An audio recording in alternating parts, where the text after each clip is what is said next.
Hi అండి. అందరూ ఎలా ఉన్నారు? బాగున్నారా? నేనైతే చాలా బాగున్నానండి. మీరందరూ కూడా బాగుండాలని మనస్ఫూర్తిగా కోరుకుంటున్నాను. Welcome back to my channel. It's me Lakshmi Durga. మనం ఈరోజైతే ఇంట్లో ఉండే కొబ్బరితోనే కొబ్బరి నూనె అయితే ప్రిపేర్ చేసుకుందాము. అది మామూలుగా అయితే మనం ఎప్పుడైనా ఇంట్లో మనం దేవుడికని కొబ్బరికాయ కొడతాం కదా! అవన్నీ మనం ఫ్రిడ్జ్‌లో పెట్టేసేసుకుంటాము. అవన్నీ ఒకసారి బయటకి తీసేసుకొని ఇట్లా శుభ్రంగా ముక్కలుగా కట్ చేసేసుకుంటే ఫ్రిడ్జ్‌లో పెట్టినవి మనకు సెపరేట్‌గా ఆ పల్ప్ అయితే మనకు సెపరేట్ అయిపోతుందనమాట. ఇంక అన్నీ ఇట్లాగా ముక్కలు కట్ చేసేసుకోవాలి.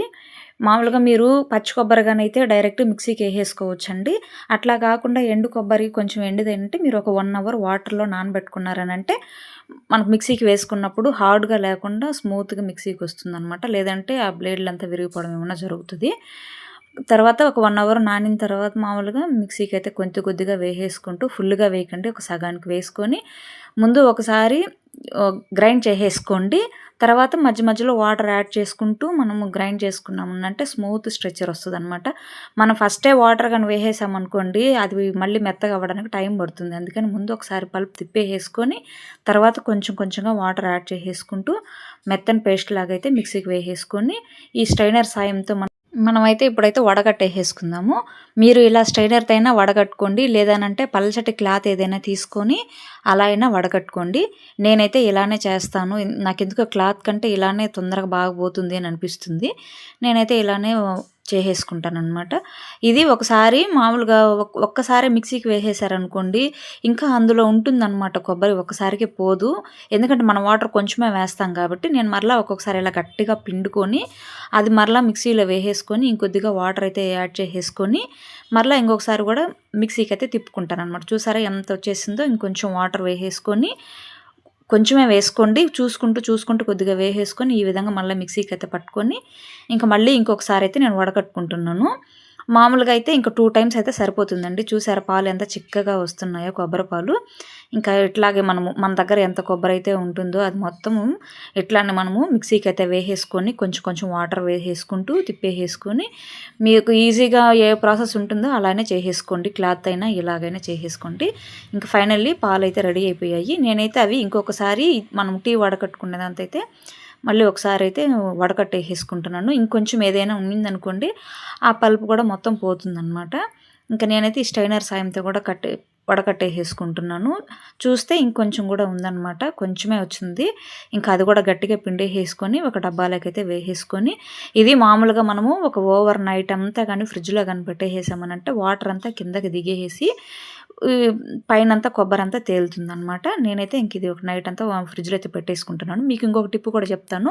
మన దగ్గర ఇట్లాంటి వైట్ కలర్ కవర్ గాని ఉంటే ఇట్లాగే నైట్ టైము ఇట్లా షింక్‌కి తగిలిచ్చేసేసుకొని అందులో కవర్‌లా కానీ వేసేస్తే నీళ్ళన్నీ కిందకి దిగి పాలంతా పైకొస్తుంది. మీకు కనిపిస్తుందా? సేమ్ అట్లా వస్తుందనమాట. ఒక నైట్ అంతా అలా చేసేసారంటే ఇంక మార్నింగ్ ఇలా ఏదైనా ఒక సేఫ్టీ పిన్ తీసేసుకొని ఇలా గుచ్చేసారంటే వాటర్ అంతా కిందకి దిగిపోతాయన్నమాట. అట్లాగ దిగినప్పుడు ఇంక కొబ్బరి మాత్రం పైన ఉంటుంది. అట్లా చూసుకొని మీరు ఆ వాటర్ పోయే వరకు పక్కనే ఉండి చూసుకొని వాటర్ అంతా కిందకి దిగిపోయిన తర్వాత మనం చూసారు ఇప్పుడు వాటర్ అంతా వెళ్ళిపోయాయి. ఇంకా కొబ్బరి మాత్రమే మిగిలింది. అదైతే ఇంక తొందరగా కిందకేం పోదనమాట. అది కొంచెం గడ్డలాగా అట్లా ఉంటుంది. కొంచెము క్రీమీ స్ట్రక్చర్ లాగా ఉంటుందనమాట. ఇంక మనము కవర్ అయితే జాగ్రత్తగా రిమూవ్ చేసేసుకొని మనం ఒక గిన్నె ఏదైనా తీసేసుకొని అందులోకైతే వేసేసుకోండి. మీకు ఫ్రిడ్జ్‌లో ఎక్కువ మనం చేసుకున్నప్పుడు మొత్తం అంతా ఫ్రిడ్జ్‌లో అంటే పట్టదు కదండీ! అలాంటప్పుడు ఇలా కవర్‌తో కూడా ట్రై చేయండి. లేదంటే మొత్తం కవర్‌లోనైనా ట్రై చేయండి. ఇలా కూడా బానే ఉంటుంది. వాటర్ సెపరేట్ అయిపోతాయన్నమాట. ఇట్లాగా మనం ఇంకా ఫ్రిడ్జ్‌లో పెట్టేసేసుకున్నాం కదా! అదైతే నాకు మొత్తం అయితే గడ్డలాగైతే ఫామ్ అవ్వలేదండి. సగం అయింది. ఇంకా సగం అవ్వలేదు. ఎందుకో తెలియలేదు. నేనేం చేశానంటే పాలన్నీ సెపరేట్ చేసేసుకున్నాను. సెపరేట్ చేసేసుకుంటే ఇంకా అడుగున మామూలుగా గడ్డలాగైతే తేలిందనమాట. ఇంకా పాలన్నీ కొంచెం పక్కకు తీసేసుకొని అది గట్టిగా అడుగున అయిపోయింది. ఇంక చూసారా కొంచెం గట్టిగా తట్టారంటే ఊడొస్తుంది. చూసారా ఐస్ క్రీమ్ మాత్రం గడ్డలాగా అయిపోయింది. ఇంక ఇదంతా మనము ఒక గిన్నెలో అయితే తీసేసుకున్న తర్వాత మనం ముందుగానే ఈ పల్ప్ అంతా ఏం చేస్తారనుకుంటారు కదా! ఇది కొబ్బరి పొడి చేసేసుకోవచ్చు. లేదంటే బర్ఫీ లాగా చేసుకోవచ్చు. కొబ్బరి కారం చేసుకోవచ్చు. అది కూడా ఇష్టం లేదని అనుకుంటే ఎండబెట్టుకొని డిస్ట్ కూడా తీసుకోవచ్చండి. మనం మంగళవారం, శుక్రవారం అలా ఎండబెట్టుకొని పొగేసుకుంటాం కదా! అలా కూడా చేసుకోవచ్చనమాట. ఇంకా స్టవ్ మీద అయితే పెట్టేసుకొని హై ఫ్లేమ్‌లోనే ఒక 5 మినిట్స్ అలా ఉడికించేసుకున్నారనంటే అది ఒక పొంగొచ్చే వరకు హై ఫ్లేమ్‌లోనే పెట్టుకొని ఉడికించుకోండి.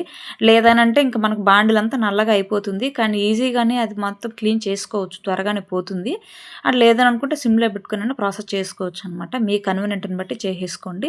ఇలా పొంగొచ్చిన తర్వాత మధ్య మధ్యలో అలా కలుపుతూ ఉండండి. మరలా పొంగిపోకుండా కొంచెం మంట తగ్గించుకుంటూ మధ్య మధ్యలో కలుపుకుంటూ ఉండండి. ఇట్లా మనము ప్యూర్‌గా ఇంట్లోనే చేసుకుంటే చాలా అంటే చాలా బావుంటుందండి. ఎందుకనంటే నో కెమికల్ గదా! మనం ఆ కొబ్బరంతా వేస్ట్‌గా పడేయకుండా మనం ఇంట్లోనే ప్రిపేర్ చేసుకోవచ్చు. మన సాటిస్ఫాక్షన్ అనమాట. ఇప్పుడు అందులో ఉన్న వాటర్ మొత్తం ఇంకిపోయిందనమాట. ఇంక కొబ్బరి మాత్రమే మిగిలింది. చూసారా? కొంచెం క్రీమీలాగా వచ్చేసింది. ఇప్పుడు మనకు ఆయిల్ అనేది ఫార్మ్ అవుతదనమాట. మనం ఇప్పుడు మధ్య మధ్యలో కలుపుకుంటూ చూసారా? అట్లా కలుపుకుంటూ ఉడికించుకుంటే ఈ విధంగా మొత్తం కొంచెం డార్క్‌గా అయిపోయి ఆయిల్ అంతా రిలీజ్ అవుతుంది. కనిపిస్తుందా? ఆయిల్ అయితే ఇప్పుడే రిలీజ్ అవుతుందనమాట. ఈ విధంగా మనము ఉడికించేసేసుకుంటే ఆయిల్ అంతా సెపరేట్ అవుతుంది. ఇంకా ఇట్లాగా ఆయిల్ అంతా సెపరేట్ అయ్యేంత వరకు ఉడికించుకున్న తర్వాత మనమైతే మీరు కొంచెం బ్రౌన్‌గా వచ్చింది గదండీ! ఇంక అప్పుడే మనం స్టవ్ అయితే ఆఫ్ చేసేసుకోవాలి. లేదంటే మరి మాడిపోతుందనమాట. తర్వాత మనం ఒక స్ట్రైనర్ ఏదన్నా తీసేసుకొని ఈ విధంగా వడకట్టుకుంటే చూసారా ఆయిల్ అయితే కిందకెలా వస్తుందో అట్లా అనమాట. మీరు చల్లారిన తర్వాతైనా ఏదైనా ఒక క్లాత్‌లోకి తీసేసుకొని గట్టిగైనా పిండుకోవచ్చు. లేదనంటే ఇట్లా వేడి మీద అయినా కూడాను స్ట్రైనర్‌తో అయినా గట్టిగా ఫ్రెష్ చేసేసుకుంటే ఆయిల్ అంతా కిందకొచ్చేసేస్తుందనమాట. నేనైతే వేడి మీదనే పిండేస్తున్నాను. ఇంకా క్లాత్‌లో అంతా ఏం వేయలేదండి. ఎందుకంటే చేతులు కాలుతాయి గదా! అందుకని నేను ఇలానే పిండేసేస్తున్నాననమాట. ఇప్పుడు మనము ఆయిల్ అంతా చల్లారిన తర్వాత మామూలుగా మనం ఏదైనా ఒక గాజు బాటిల్‌లో గానీ ఎందులోనైనా మనం స్టోర్ చేసేసుకోవచ్చనమాట. నేను అదంతా వడకట్టేసేసిన తర్వాత ఇంకొకసారి టీ వడకట్టుకునే స్ట్రైనర్‌తో అయితే మళ్ళీ ఇంకొకసారి అయితే వడకట్టుకుంటున్నాను. ఇప్పుడు ఏదైనా కొంచెం మనం అలా ఇందాక స్ట్రెయిన్ చేసినప్పుడు కొంచెం ఏదన్నా పల్ప్ అలా ఉన్నా కూడాను ఈసారి క్లియర్‌గా పోతుందనమాట. చూసారా? ప్యూర్ అనమాట కోకోనట్ ఆయిలు. నిజంగా నో కెమికల్ అనమాట. ఎంత ప్యూర్‌గా ఉందో చూసారా? కొంచెం ప్రాసెస్ అయితే హార్డ్‌గానే ఉంటుంది గానీ, మన చేతులతో చేసుకున్న ఆ సాటిస్ఫాక్షనే వేరు గదండీ! ఓన్‌గా చేసుకుంటే. ఇంక ఫైనల్ అయితే మనకు ఆయిల్ అయితే రెడీ అయిపోయిందనమాట. ఇంతేనండి. చాలా సింపుల్‌గా చేసుకునే కొబ్బరి నూనె అనమాట. మా వీడియో మీకు నచ్చినట్లయితే ప్లీజ్ అబ్బా! ఒక లైక్ చేసి సబ్స్క్రైబ్ చేసుకోవడం మాత్రం మర్చిపోకండి. ఉంటానండోయ్. బాయ్.